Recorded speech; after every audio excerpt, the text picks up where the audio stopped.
Mayday, Mayday, the international distress signal and cry for help. Mayday also happens to be the 1st of May, less than 3 weeks away. How apt. You use the Mayday distress call when you're crying out for urgent help. And, well, the Australian economy is crying out for urgent help right now. Salaries have been slashed, jobs have been lost. People who never before thought they would ever join a dole queue are lining up outside Centrelink. Businesses are shutting their doors. Tenants are cynically refusing to pay their rent. Companies are lining up to claim a 30 or a 50% loss so that they can fleece the taxpayer. It's capitalism in reverse, and we are staring at an economic meltdown. A month ago on this show, I pleaded with the government to take urgent action to reduce large crowds and enforce social distancing in order to prevent the exponential spread of the coronavirus. I give the government full credit for the speed and success of that venture. It worked. Job well done. In a moment, we'll be chatting to leading American professor of medicine, Dr. Jay Bhattacharya, who challenges the conventional wisdom about just how dangerous this virus is or is not.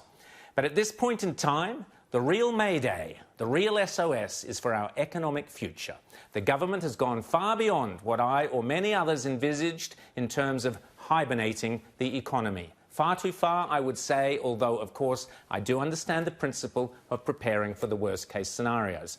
But you have to do it with a sense of proportion. Rita has already brilliantly detailed the authoritarian overreach, but the economic overreach is every bit as terrifying. We simply cannot destroy people's lives, livelihoods, investment strategies, families, hopes and dreams, and long-term prosperity in the way we are doing.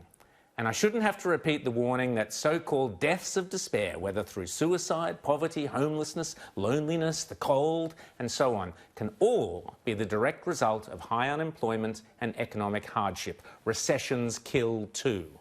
If by the end of this month, the flattening of the coronavirus curve has been maintained, Australia must quickly start getting back to work. Carefully, sure, and cleverly too. Perhaps in different parts of the nation or states, perhaps in different sections of the economy.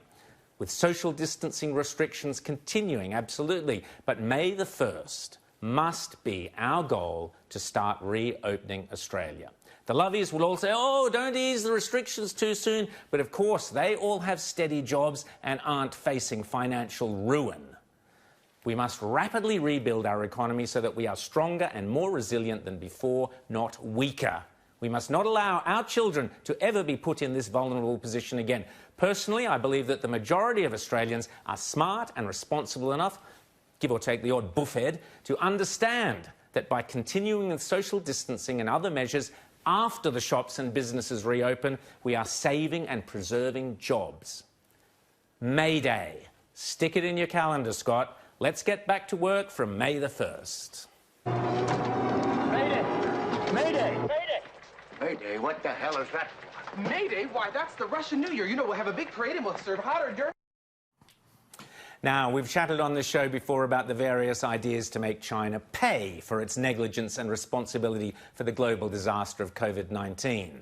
The Spectator Australia's Terry Barnes and Professor David Flint have both separately called for a huge reparations bill to be sent to China, to Xi Jinping himself, preferably. Well, there's one easy way to make China pay.